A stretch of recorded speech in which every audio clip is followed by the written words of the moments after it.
of cylinder, it is 60 mm, stands vertically with its base on HP. Okay. A sectional cutting plane 40° to HP. So inclination it is given with HP. So this is problem related with the auxiliary inclined plane and perpendicular to VP, passing through a point 30 mm above the HP on axis of cylinder. Okay. So that cutting plane passes 30 mm above the HP. That point it is a present on the cylinder axis 30 mm above.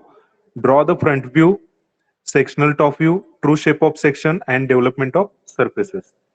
Okay. So first position, first part we have to complete first. Then we are going to mark the sectional plane in the front view. So first draw the faint vertical line and horizontal line, exactly perpendicular vertical line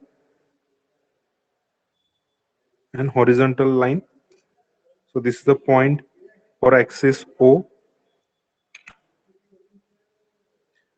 Take 25 mm radius, 25 mm radius, diameter 50 mm, and draw the circle. In top view we can see the circle. In front view can see the rectangle. So circle divide into 8 equal parts. Divide the circle into 8 equal parts exactly at 45°.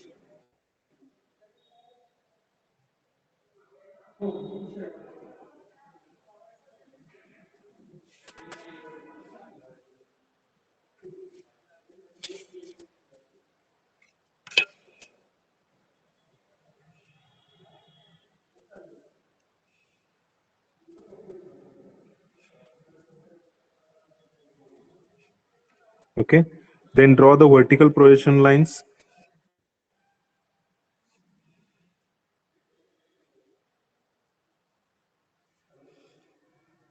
Total height of cylinder is 60 mm.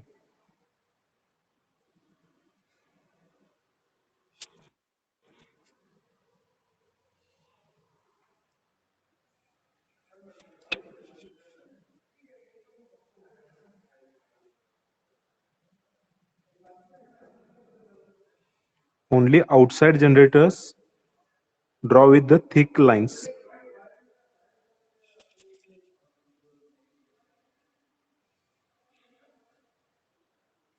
Top face and bottom face. Okay. To start, you can give the numbering 1, 2, 3, 4, 5, 6, 7, 8.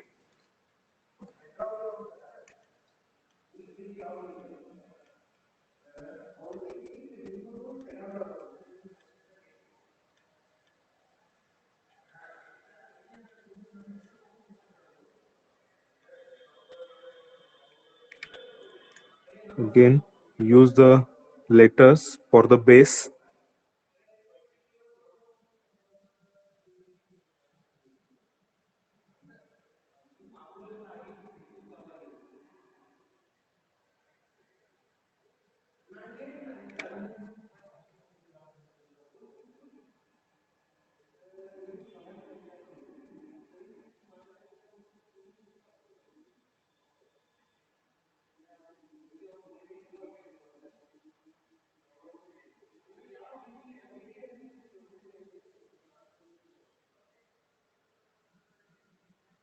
Okay.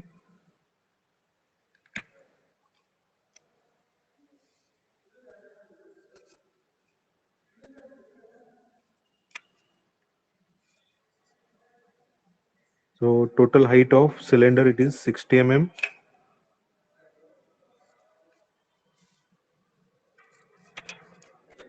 And the diameter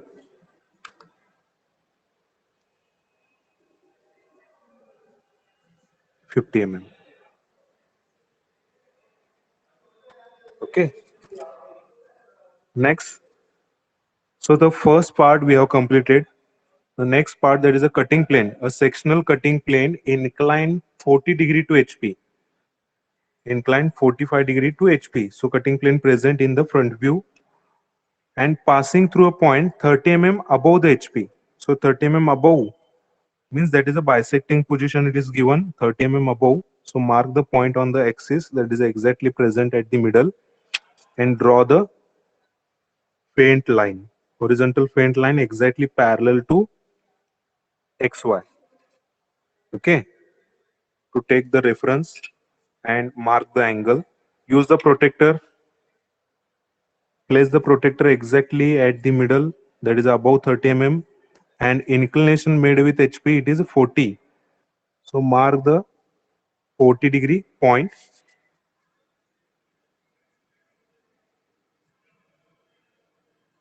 So this is the cutting plane.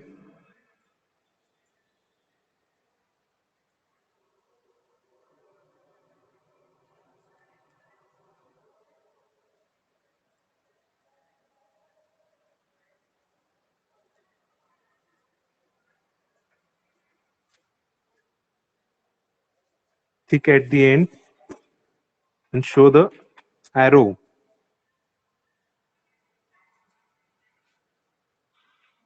So this is the cutting plane exactly made 40 degree to the horizontal plane and passes 30 mm above. So this is a 30 mm above. Also mention the dimension 30 mm above.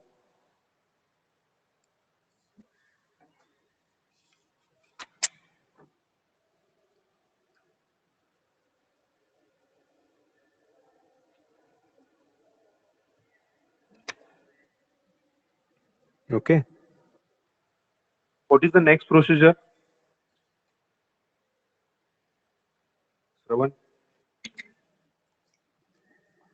पुढे काय करायचं याच्यामध्ये?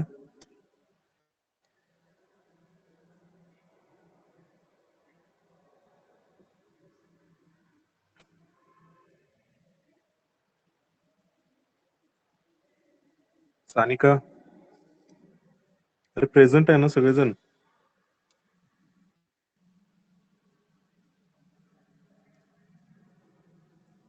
Hello, next procedure काय करायचं याच्यामध्ये? Yes, sir. हा, next काय करायचं याच्यामध्ये? कटिंग प्लेन झालं, पुढं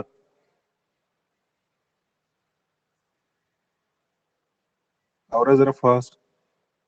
इथपर्यंत ड्रॉ करून झालं का सगळ्यांचं? Yes, sir. हा, मग पुढे काय करायचंय?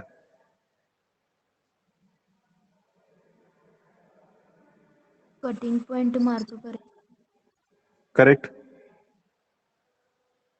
अनिकेत, सत्यजित, काय करायचं पुढं? कटिंग पॉइंट्स मार्क करायचंय. बोलत जाऊ, मी कोणाचं नाव घेतोय म्हणजे त्यांनीच बोलायला पाहिजे असं काही नाही, कुणीही बोललं तरी चालेल. नेक्स्ट पार्ट काय करायचं? कटिंग पॉइंट मार्क करायचं. So this cutting plane cuts all the generators. जे आपण 8 जनरेटर्स याच्यामध्ये घेतले ते सगळे जनरेटर्स या ठिकाणी कट होतात. Okay, so this first point we can call this as a P1. So this cuts the generator. Generator आउटसाइडचा जनरेटर कुठला कट करतो? A1 जनरेटर कट करतो.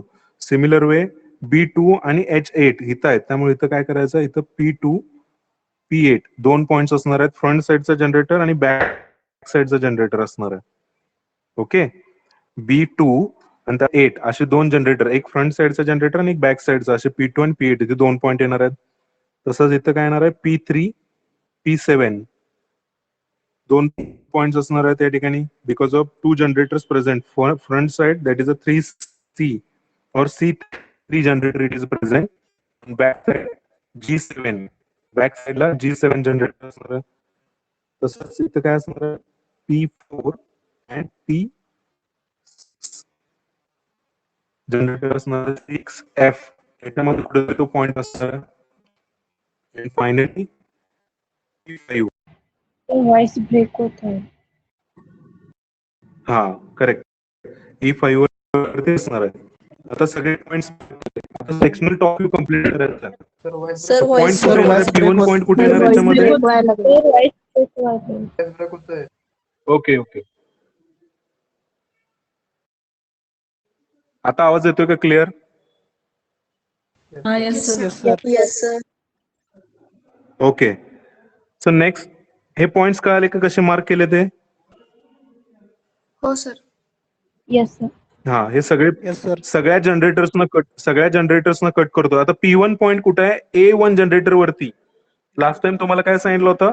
हा बेसचा A पॉइंट इथं आहे जनरेटरचा, त्या सिलेंडरवरचा, आणि टॉप पॉइंट काय आहे? या ठिकाणी 1 पॉइंट आहे. आणि इन बिटवीन इथं कुठं होतं? नियर टू 1 या ठिकाणी P1 पॉइंट आहे. टॉप व्ह्यू मधून बघितल्यानंतर तो कुठे दिसणार आहे?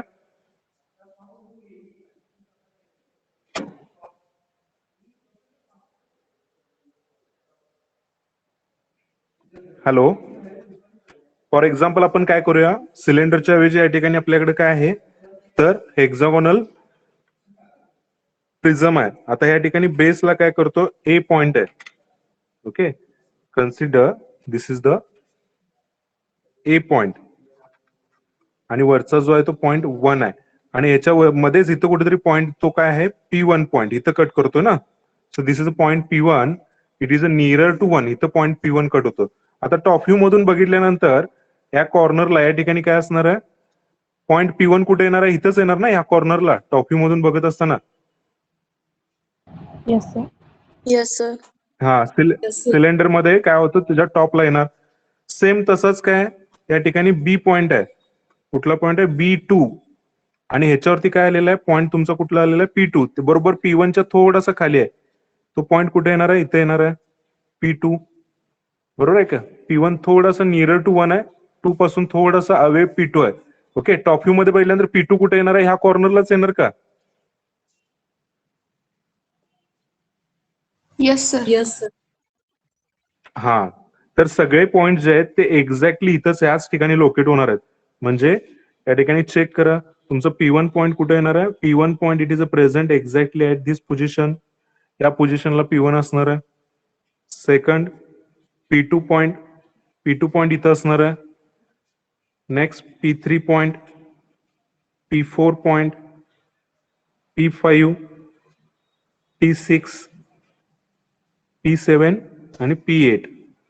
आता हे सगळे पॉइंट इथं आले म्हणजे ह्या टोटल काय करतो? टोटल सॉलिड त्या ठिकाणी कट केलेलं आहे. त्यामुळे हे सगळे पॉइंट काय आले? आउटसाइडला आले. आणि आता ह्या सगळे पॉइंट जर कनेक्ट केला तर परत काय मिळणार आहे? सर्कलच मिळतो. सो ह्याच्यामध्ये हा झाला तुमचा सेक्शनल टॉप व्ह्यू झाला. Complete the hatching. Hatching complete करायचं आहे.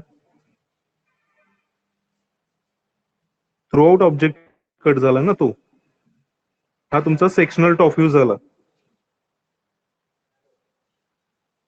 हे सगळे पॉइंट काय झाले? त्याच पॉइंट वरती आल्यामुळे फ्री हँड कनेक्ट केला तर तुम्हाला या ठिकाणी काय मिळणार आहे? Sectional top view. ऑब्जेक्ट पूर्ण कट झालाय त्यामुळे टॉप व्ह्यू मध्ये तुम्हाला काय दिसणार आहे? सर्क्युलर शेपच दिसणार आहे. क्लाइन असला तरी टॉप व्ह्यू मधून बघत असताना तुम्हाला काय दिसणार आहे? सर्क्युलर्स दिसणार आहे. हे लक्षात आलं का तुमच्या? आन्सर. Yes sir. हो सर. हा, नेक्स्ट प्रोसिजर काय आहे? आविष्कार, नेक्स्ट प्रोसेस.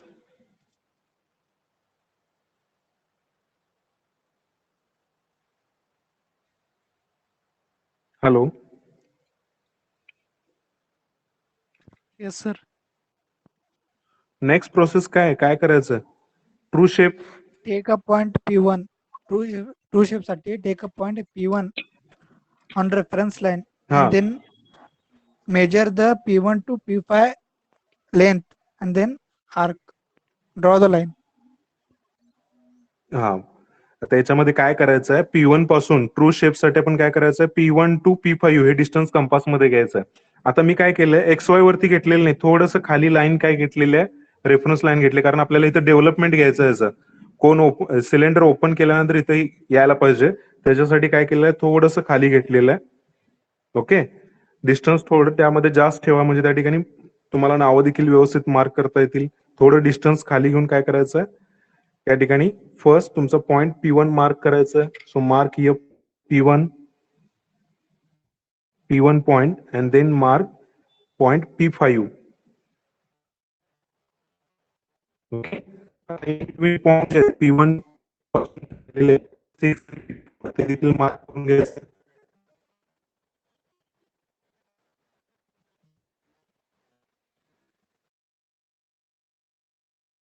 पासून P3 P7 डिस्टन्स कंपास मध्ये घ्यायचं आणि मार्क करायचं. हॅलो, आवाज ऑडिबल आहे का सगळ्यांना व्यवस्थित? हो सर. हा, लास्ट पॉइंट तो जो आहे तो कंपास मध्ये घेता येत नसेल तर अपोजिट साइडनं P5 पासून P8 चं डिस्टन्स कंपास मध्ये घ्यायचं आणि P5 पासून तो पॉइंट मार्क करायचा. So this point it is nothing but P2 P8. Okay. Next step काय तर vertical projection lines. True shape साठी vertical projection lines exactly perpendicular lines draw करायच्या आहेत.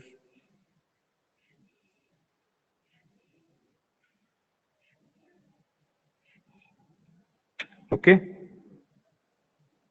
परपेंडिक्युलर लाईन्स ड्रॉ केल्यानंतर काय करायचं, 1 by 1 पॉइंट मार्क करत जायचं. सो P1 पॉइंट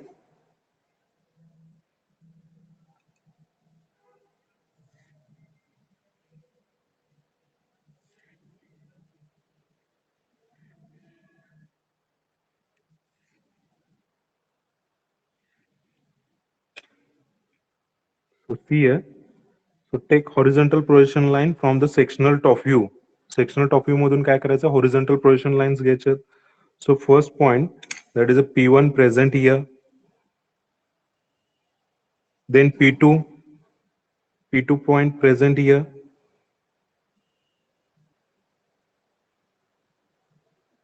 Okay, हा पॉइंट जो आहे तो P3 आहे. मार्क करत असताना पॉइंट कन्फ्यूज व्हायचं नाहीये.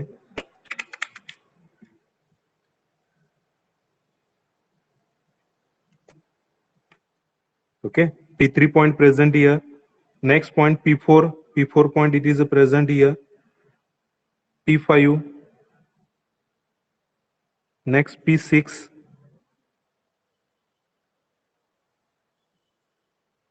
P7 आणि P8. आता हे पॉइंट सगळे जे आहेत हे कसे कनेक्ट करायचे आहेत,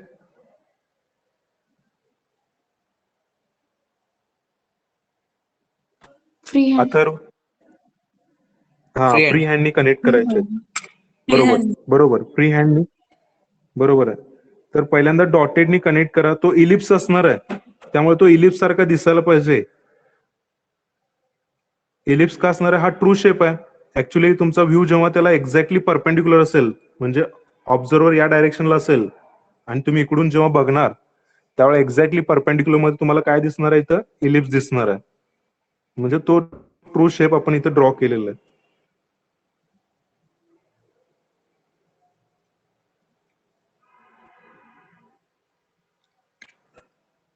Then connect with the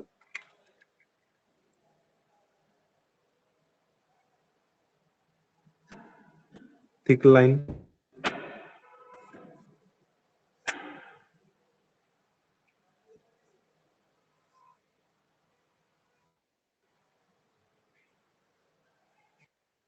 आणि हॅचिंग करायचं आहे.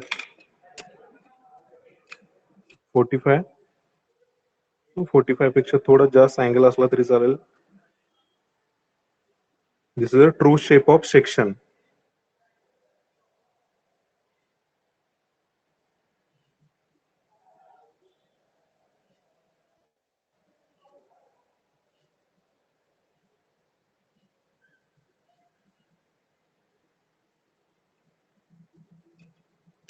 Okay, this is a true shape of section. This is sectional top view.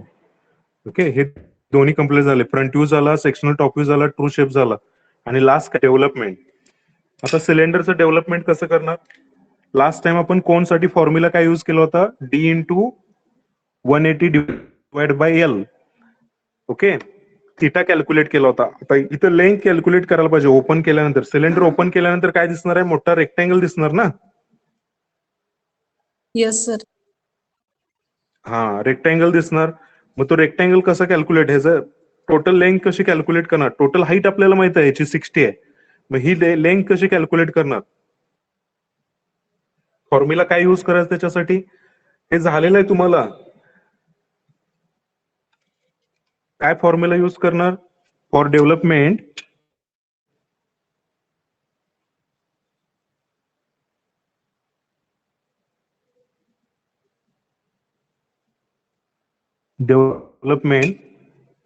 डेव्हलपमेंटसाठी काय करायचं आहे, length, total length, horizontal length जी असणार आहे त्याच्यामध्ये कुठली लेंथ आली, ही हाईट आली आणि ही लेंथ आली. फॉर लेंथ साठी काय फॉर्म्युला यूज करायचा, पाय D. Okay, pi into diameter of the 50. काय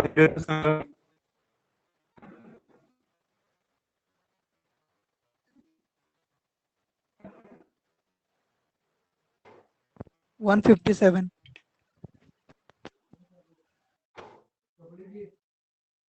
बाय आता काय करायचं, 157 टोटल सर्कलचे किती पार्ट केले होते आपण, 8. 8. हा, डिवाइड बाय 8 म्हणजे 8 केल्यानंतर तुम्हाला काय मिळेल, एक पार्ट मिळतो. त्याच्यानंतर आपण काय करायचं, त्याला कंपास यूज करून मार्क करायचं. डिवाइड बाय 8 केल्यानंतर काय व्हॅल्यू मिळते,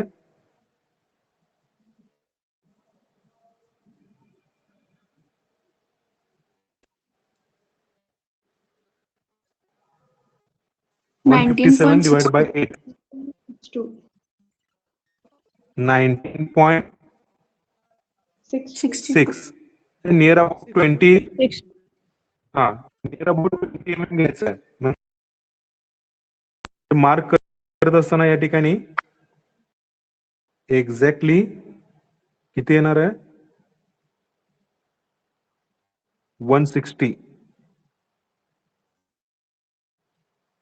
आणि 20 mm साठी मार्क करायचं. So first point, second, 4, 6, 10, 12, 14 and finally, okay.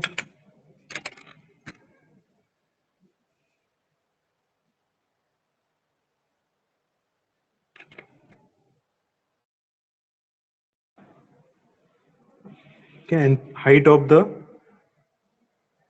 cylinder, it is also given 60 mm. Draw vertical line.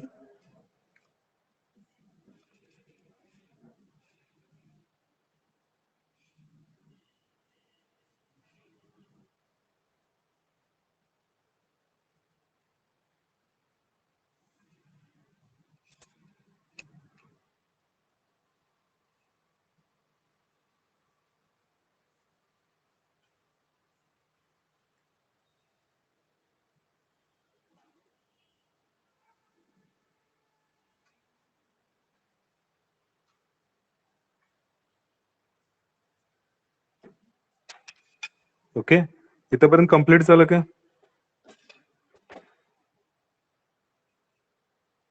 हो sir. Yes, sir.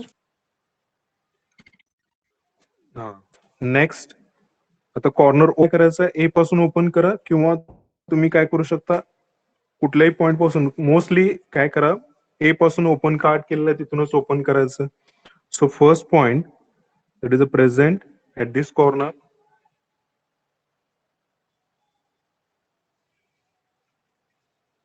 A point, B, C, D, H, and again finally A.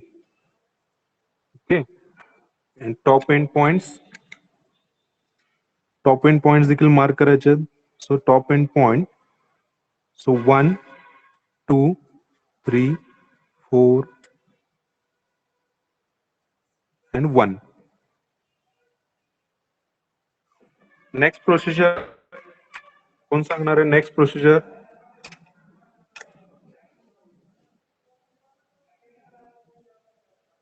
Hello, take the horizontal projection lines. Simple एकदम, horizontal projection lines घ्यायचे. First point start कुठून होतं, P1 पासून start होतं. So mark the first point P1, next mark the point P2 and also mark the point P8.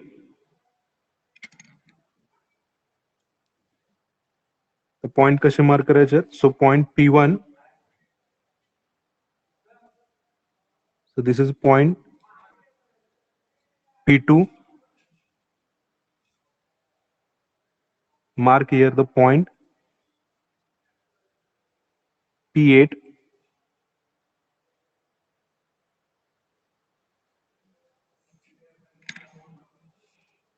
so P3 point, it is a present here,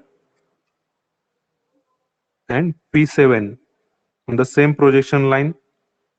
Okay, similar way next, draw the faint projection line. So point P4, it is present here, and P6 present here, and P5.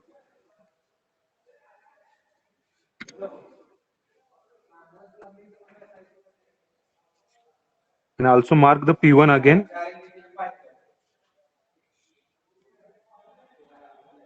P1. Okay, सगळे points mark केला. आता connect करताना कसं connect करायचं, free हँडनी connect करायचं. So first draw तर check करा कसं ड्रॉ केलेला आहे तो.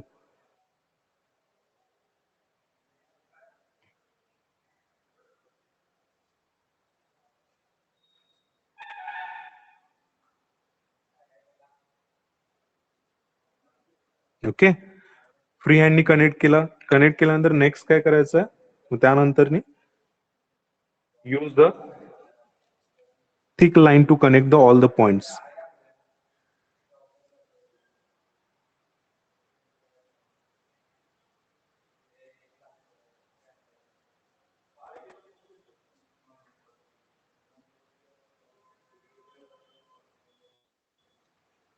Okay, this is the development of cylinder.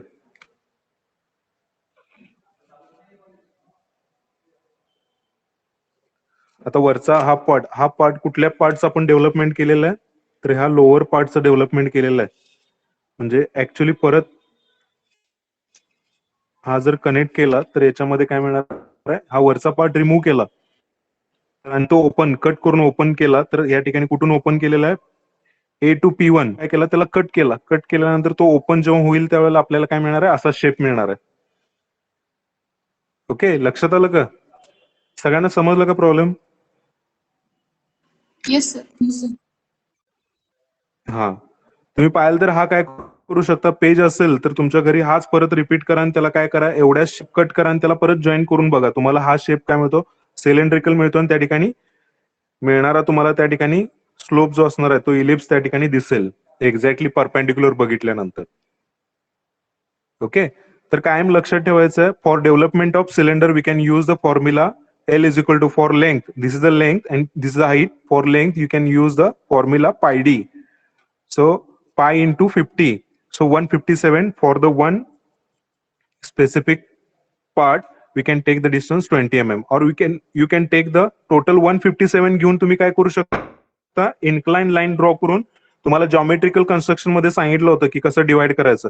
So points इथं तुम्ही काय करू शकता, फेंट लाईन ड्रॉ करू शकता ए पासून, किंवा इकडच्या पासून लाईन ड्रॉ करून काय करायचं आहे, लाईनला 8 इक्वल पार्ट्स मध्ये डिवाइड करायचं आहे. 157 तुम्हाला एक्झॅक्टली 8 इक्वल पार्ट्स मध्ये मिळेल. ती मेथड करेक्ट आहे एकदम. इथं स्पेस नसल्यामुळे मी काय केलं, ह्या मेथडनी कम्प्लीट केलेलं आहे. ओके, 20 घेतलेलं आहे, परंतु 157 चे एक्झॅक्ट 8 पार्ट्स आपल्याला करता येतात. आपण जॉमेट्रिकल कन्स्ट्रक्शन मध्ये बघितलं होतं तो पार्ट, माहित आहे ना सगळ्यांना? हो सर. हा, ओके. आता इथं पार्ट जो आहे तो सेक्शन ऑफ सॉलिड अँड डेव्हलपमेंटचा बऱ्यापैकी या ठिकाणी जवळपास हा टॉपिक संपलेला आहे. आपण या ठिकाणी काय करायचं आहे, याच्यावरती राहिलेले अजून बरेचसे एव्हीपीचे प्रॉब्लेम, 1-2-4 प्रॉब्लेम अजून घ्यायचे या वीकमध्ये, म्हणजे पुढच्या लेक्चरला आणि आत्ताच्या लेक्चरला देखील. तर तुम्हाला एक असाइनमेंट नंबर 4 आणि शीट नंबर 4 आता तुम्हाला टीचमेंट वरती अपलोड केलेली आहे. सगळ्यांनी बघितली का ती? Yes, sir. Yes, sir. तर त्याच्यामध्ये 4 प्रॉब्लेम जे आहेत त्यामध्ये कॉम्बिनेशन ऑक्झिलरी इन्क्लाइन प्लेन आणि ऑक्झिलरी व्हर्टिकल प्लेनचं काय केलेलं आहे, त्यामध्ये कॉम्बिनेशन करून तुम्हाला 4 प्रॉब्लेम दिलेले आहेत. आता हे जे 4 प्रॉब्लेम आहेत शीटचे आणि असाइनमेंटचे, हे 4 प्रॉब्लेम, 8 जे टोटल प्रॉब्लेम होतात, ह्या 8 प्रॉब्लेमचं सोल्युशन तुम्हाला युट्यूब चॅनलवरती मिळणार आहे. कुठनाच्या, तर मी तुम्हाला लिंक शेअर केली माझी. तर त्याच्यामध्ये तुम्हाला काय प्रॉब्लेम असेल तर तुम्ही त्यात बघून सॉल्व्ह करू शकता. न बघता सॉल्व्ह करा, फक्त रेफरन्ससाठी त्याचा यूज करा. कॉपी पेस्ट आहे असं करू नका. समजून घेऊन प्रॉब्लेम सॉल्व्ह करा आणि काय अडचण असेल तर मला कॉल करा. ओके. बरेच जण अजून सबमिशन केलेले दिसत नाहीयेत. शीटचे आणि असाइनमेंटचे मार्क जे आहेत मी आहे असेच घेणार आहे. काहीही त्याच्यामध्ये चेंज करणार नाहीये. तुमचे अटेंडन्स सुद्धा कन्सिडर होणार आहे. कुठेही कुठलाही डेटा मॅन्युप्युलेट केला जाणार नाही. डेट एक्सटेंड कधी होईल आणि मग कधी मी सबमिट करणार ह्या विचारत असाल तर तसं काही होणार नाहीये. एक दोन मेंबर काय प्रॉब्लेम मेडिकल इमर्जन्सी असेल किंवा दुसरं काय प्रॉब्लेम असेल तरच त्यांना अलाउड केलं जाईल. ते पण त्यांच्याकडे लेटर असेल तर. पॅरेंट्सना कॉल केलं जाईल आणि त्याच्यानुसार मग केलं जाईल.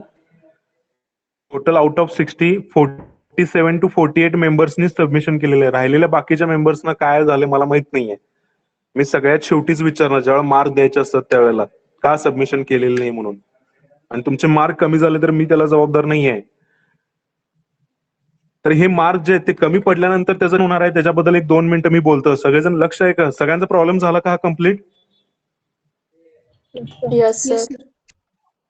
हा मग 1-2 मिनिटं फक्त लक्ष देऊन ऐकायचं आहे. तुम्हाला जे मार्क पडतात ना किंवा ग्रेड जे मिळणार आहेत ते सगळ्यात महत्वाचे का आहेत?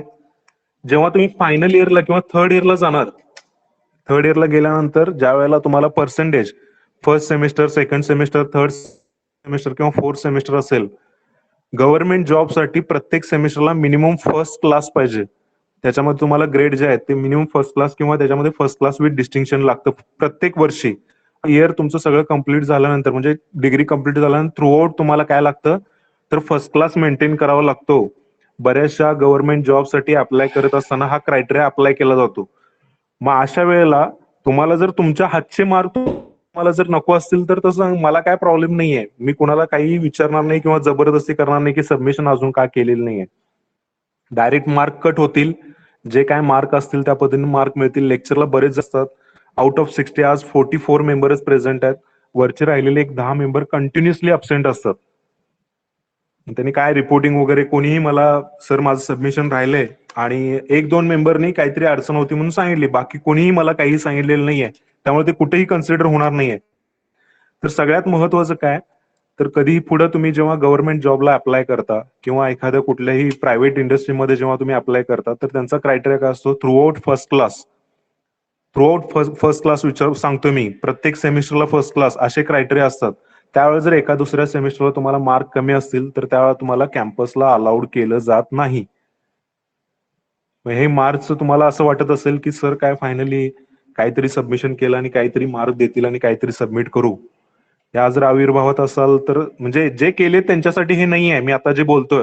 नाहीतर बरेच जण काय म्हणाल आम्ही सगळे वेळेत केले तरी देखील सर आम्हाला बोलतायत. नाहीये. जे अब्सेंट आहेत तुमचे मित्र जे असतील त्यांना तुम्ही काय करायचं हा मेसेज कन्व्हे करायचा जर अब्सेंट असतील तर त्यांना. आणि जे प्रेझेंट असतील आणि जे सबमिशन केले नाहीत तर त्यांच्यासाठी मी हे सांगतोय आज. कारण एवढे दिवस मी बोललेलो नाहीये सबमिशनच्या बाबतीत. बरेच जण सबमिशन आता करणार नाहीत. सगळ्यात शेवटी काय असेल ते डंप करतील. काहीतरी मी काहीतरी लिंक ओपन करेन आणि त्या ठिकाणी डंप करतील असं काहीतरी विचार असेल तर ते डंप जसं करतील ना तसे मार्क पण त्यांचे मी पण डंप करणार आहे.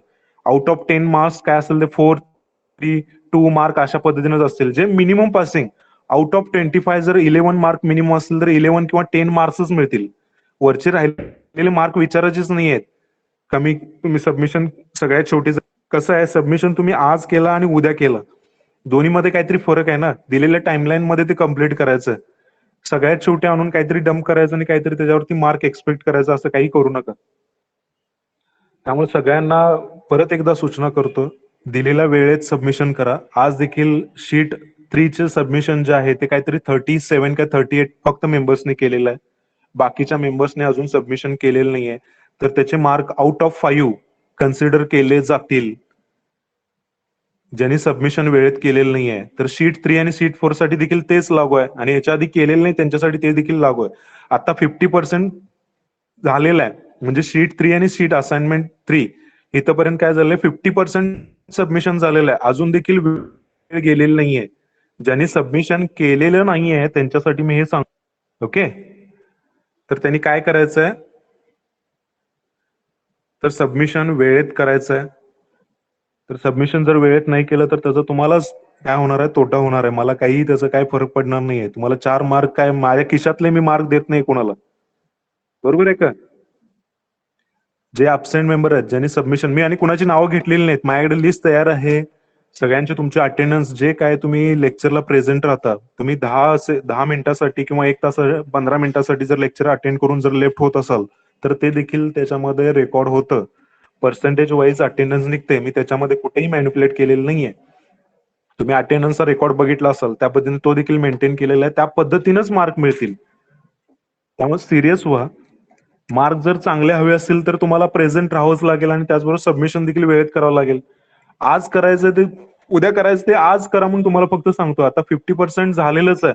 राहिलेले 50% ज्यांनी केलेलं नाही त्यांनी आता तरी काय करा, वेळ द्या, वेळेत सबमिशन. आणि असं काही नाही की सबमिशन आज डेट सांगितले आणि परवा दिवशी सबमिट करायला सांगितले.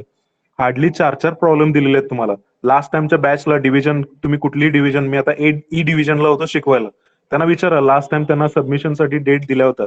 प्रॉब्लेम आला म्हणून त्यांच्या डेट एक्सटेंड केल्या, नाहीतर त्यांच्या देखील डेट एक्सटेंड केलेले नाही आहेत. ओके, तर सबमिशन जे आहे ते वेळेत करा. याच्यासाठीच तुम्हाला फक्त एक सूचना द्यायची होती. बरेच जण सबमिशन अजून देखील केलेले नाही आहेत आणि बरेच जण कंटिन्युअसली अब्सेंट राहतात. 15%, 20%, 40% अशी अटेंडन्स आहे. ती अटेंडन्स मी 0 कन्सिडर करणार आहे, कारण की अटेंडन्सला देखील मार्क आहेत. तुम्ही जर आउट ऑफ 100 80 अबव किंवा 70 अबव जर प्रेझेंट असाल तर त्या ठिकाणी ती अटेंडन्स कन्सिडर केली जाईल. 70 मिनिमम 70% कन्सिडर केली जाईल मार्क देत असताना. आणि मार्क जे आहेत, तुम्ही 90 अबव असाल किंवा 95 अबव असाल तर त्या ठिकाणी आउट ऑफ 5 मार्क्स मिळतील. बिलो 90 किंवा 85 असाल तर 4 मार्क्स. बिलो मार्क्सच्या बिलो असाल तर त्या ठिकाणी 3 मार्क्स. 75 असेल तर त्या ठिकाणी काय असणार आहे, 2 मार्क्स. आणि बिलो 70 असेल तर 1 मार्क. आणि बिलो 50 असेल तर 0 मार्क. त्यामुळे त्या ठिकाणी मार्क तुमचे डायरेक्टली 0 झाल्यानंतर मी तिथं काय करू शकणार नाही, मॅन्युप्युलेट कुठेही करणार नाहीये. तर हे बाकीच्या मेंबर्सना देखील सांगा, अब्सेंट राहू नका. ओके, तर रेकॉर्ड आहे तो सगळा ऑनलाईन क्रिएट होतोय, त्यामुळे मॅन्युप्युलेट करायचा काही संबंधच येत नाही.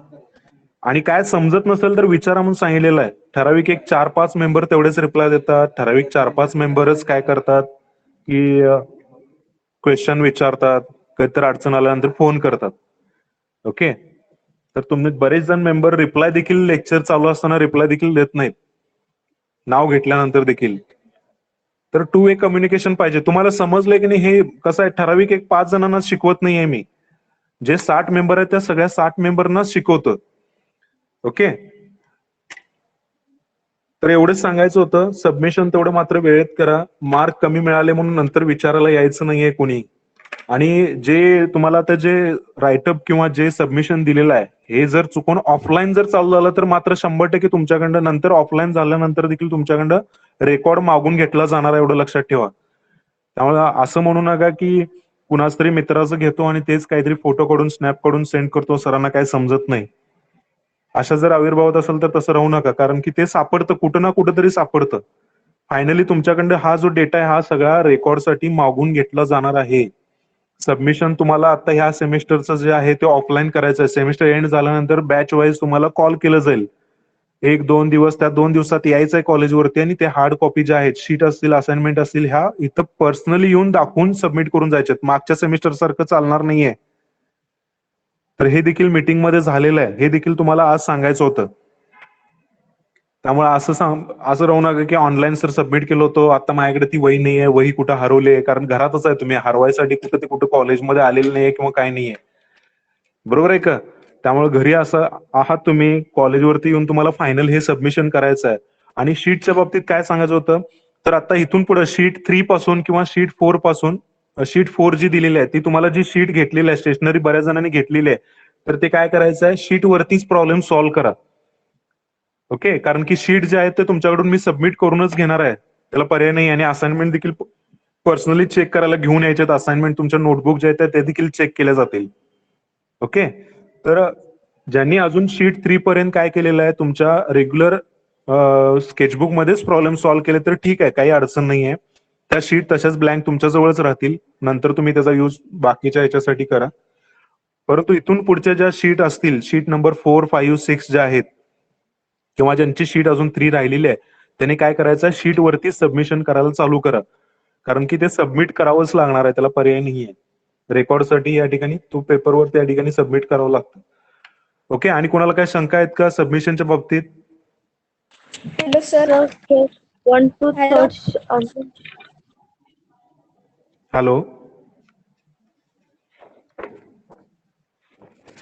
बोला. सर ते आवाज येत नाही, आवाज कट. शीटवर क्वेश्चन पेन्सिलनं लिहायचा की पेनने? पेन्सिलनच लिहायचं सगळं. शीट वरती जे करताय ते सगळं पेन्सिलनच लिहायचं. फक्त त्या ठिकाणी शीट वरती प्रत्येक प्रॉब्लेमचा स्नॅप घेत असताना काय करायचं, त्याच्या आधी XY लाईन वरती इथं तुमचं काय असायला पाहिजे, रोल नंबर, सरनेम आणि तुमचं नाव हे पेननी लिहायचं आहे. Blue pen, mostly blue pen use करायचा. नेमप्लेट वगैरे काहीही त्याच्यावरती शीट वरती गरजेचं नाहीये. महत्वाचं काय, प्रॉब्लेम बरोबर सोडवणं हे महत्वाचं आहे. त्यामुळे आणि कुठलाही प्रॉब्लेम तुम्ही अपलोड करत असताना, PDF अपलोड करत असताना काय करायचं आहे, त्या ठिकाणी प्रत्येक प्रॉब्लेमला XY लाईन वरती तिथं त्या ठिकाणी तुमचा रोल नंबर क्रॉस मध्ये यायला पाहिजे आणि पेननीच लिहायचा आहे. मोस्टली ब्ल्यू पेननी लिहा, कारण की लक्षात येईल की तुम्ही खरोखरच तुम्ही सॉल्व्ह केलंय की नाही हे माझ्या लक्षात येईल. आणि त्याच्यावरती तुमचं नाव आणि सरनेम आणि नाव त्यावरतीच क्रॉस मध्ये येऊन दे. ओके. Okay sir. प्रत्येक प्रॉब्लेम पेन्सिलनं शीट वरती जे काय वर्क आहे ते सगळं पेन्सिलनेच करा, काय अडचण नाही.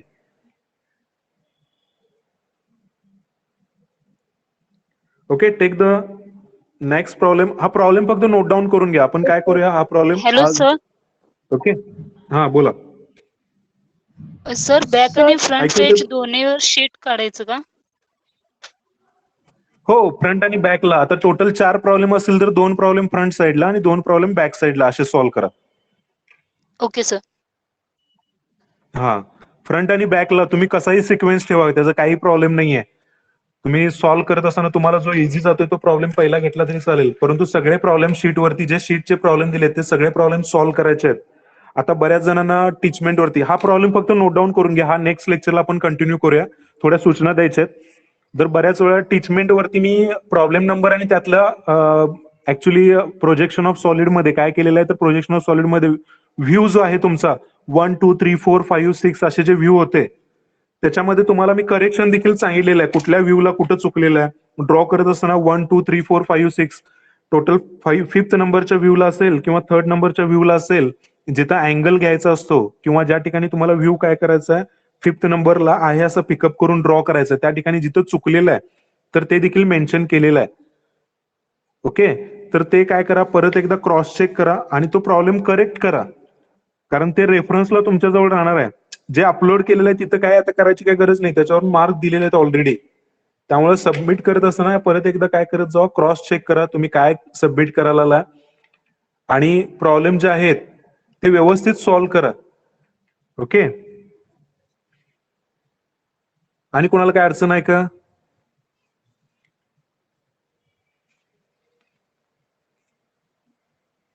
हॅलो, सर क्वेश्चन दिसत नाही.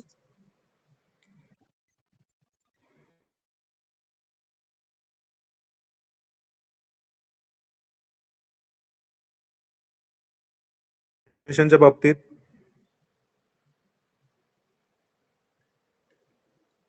किंवा कुठला याच्यामध्ये आतापर्यंत झालेले जे 3 टॉपिक आहेत, म्हणजे याच्यामध्ये 3 टॉपिक म्हणता येणार नाही, 2 ऍक्च्युअली तसं बघायला गेलं तर 2च झालेत. ह्याच्यामध्ये ऑटोकॅडचा पार्ट जो आहे तो घेतलेला नसेल तरी त्याचे व्हिडिओ देखील युट्यूबला अवेलेबल आहेत. तो पार्ट आपण सगळा सिलेबस झाल्यानंतर ऑटोकॅडचा पार्ट 1 2 किंवा 3 लेक्चर घ्यायचं आहे. बेसिक ऑटोकॅडचं कमांड कसे यूज करायचे, इनिशियली सेटिंग कसं करायचं, ऑटोकॅड कसा यूज करायचा, तर बेसिकली एक ते सॉफ्टवेअर कसं शिकायचं ते लास्ट 1 2 3 लेक्चरला मी घेईनच. त्याचा सिलेबस म्हणजे एक्झाम पॉइंट ऑफ व्ह्यू त्याचा तसं बघायला गेलं तर काय यूज नाही आहे एक्झाम मध्ये, त्याच्यावरती काही विचारण्यासारखं असं काही नाहीये. ओके, आणि कोणाला काय शंका आहे का? सर जरा क्वेश्चन दाखवा की. क्वेश्चन नेक्स्ट लेक्चरला कंटिन्यू करूया. ओके, नेक्स्ट लेक्चरला सॅटर्डेला राहिलेले काय करूया, ह्याच्यातले अनेक 2-3 प्रॉब्लेम आपण सॅटर्डेला कंटिन्यू करूया. आणि ह्याचे तुम्ही आता जे शीट नंबर 4 आणि असाइनमेंट नंबर 4 जे दिलेले आहे त्यातले ते 8 प्रॉब्लेम जे आहेत ते 8च्या 8 problem section of solid and development त्याच्या अंडर युट्यूब चॅनलवरती मी सोडवून दिलेले आहेत. ते तुम्ही काय करायचे आहेत, रेफरन्ससाठी यूज करा आणि मोस्टली काय करा, ते न बघता प्रॉब्लेम सॉल्व्ह करा. तुम्हाला कुठं अडचण आली तर त्याचा रेफरन्स तुम्ही काय करा, ओपन करून त्या ठिकाणी पॉज करून तुम्ही व्हिडिओ बघू शकता. ओके, आणि ती लिंक काय केली आहे स्टडी मटेरियल मध्ये प्रोव्हाइड केलेली आहे. ओके, आणि कोणाला काय शंका आहेत का याच्या?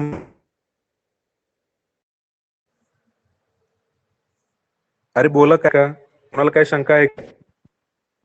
नाही सर. नाही सर.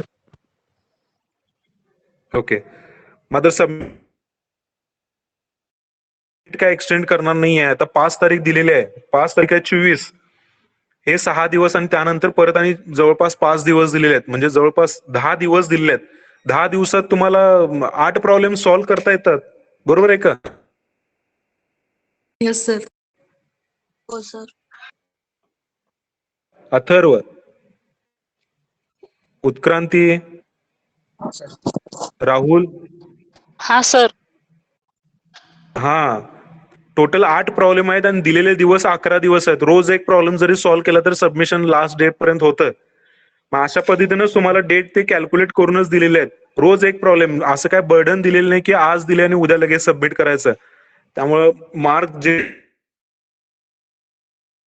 त्यांना मार्क असणार आहेत, मार्क पण तुम्ही बघितलं असाल, जे वेळेत सब गेले आहेत आउट ऑफ 10 मार्क दिलेले आहेत. ज्यांचं लाईन वर्क थोडं खराब आहे त्यांच्यासाठी 10, किंवा ज्या ठिकाणी एका दुसरं काहीतरी प्रॉब्लेम झालेला आहे 10 आउट ऑफ 9 दिलेले आहेत. खूपच प्रॉब्लेम चुकलेले आहेत, 5 मधले किंवा 4 मधले प्रॉब्लेम 2 किंवा 3 प्रॉब्लेम चुकले आहेत, तर 10 आउट ऑफ 7 मार्क्स दिलेले आहेत. आणि ज्यांनी सबमिशन केलेलं नाही त्यांना सांगितलेलंच आहे त्यांचं काय होणार आहे ते आउट ऑफ 5 कन्सिडर केले जातील. त्याच्यामध्ये देखील त्यांचा अटेंडन्स कन्सिडर केला जाईल आणि मग त्या पद्धतीने मार्क दिले जातील. ते पण सबमिशन केलं तर, नाही केले तर 0 मार्क असतील. ओके, आज सेशन इथं सेंड करूया. कुणाला काय शंका असतील तर सबमिशनच्या बाबतीत तुम्ही कॉल करू शकता. आणि रेफरन्ससाठी युट्यूब व्हिडिओज रेफर करा आणि त्या पद्धतीने शीट नंबर 4 आणि असाइनमेंट नंबर 4 जे आहे ती कम्प्लीट करा आणि वेळेत सबमिट करा. ज्यांनी अजूनपर्यंत काहीच सबमिशन केलेलं नाही त्यांच्यासाठी महत्वाची सूचना आहे, मार्क कमी पडले तर कुठेही मार्क वाढवले जाणार नाहीत. फायनली तुमच्या ग्रेडवर त्याचा इफेक्ट होईल. 25 मार्क टर्मवर्कचे आणि 25 मार्क शीटचे, असे दोन्ही 50 मार्क आहेत. ओके, तर दोन्ही मार्क जे आहेत ते दोन्ही तुम्हाला सांगितले डिस्ट्रीब्युशन कसं आहे, अटेंडन्स देखील कन्सिडर केली जाणार आहे त्याच्यामध्ये. त्यामुळे शीट असाइनमेंट वेळेत कम्प्लीट करा. Okay, thank you. लेफ्ट झालं तरी चालेल, कुणाला शंका असतील तर त्यांनी थांबा, बाकीचे काय लेफ्ट झालं तरी चालेल, काय अडचण नाही. तर एक्झाम कधी आहे? एक्झाम माझ्या मते तुमची ह्या मंथ एंड पर्यंत असणार आहे, 30 तारखेला वगैरे असेल. मिड सेमिस्टर ना? हो सर. 28, 29, 30 तारखेला आहे.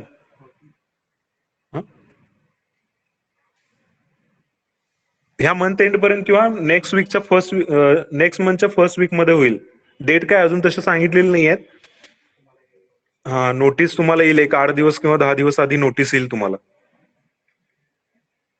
Okay sir. ओके.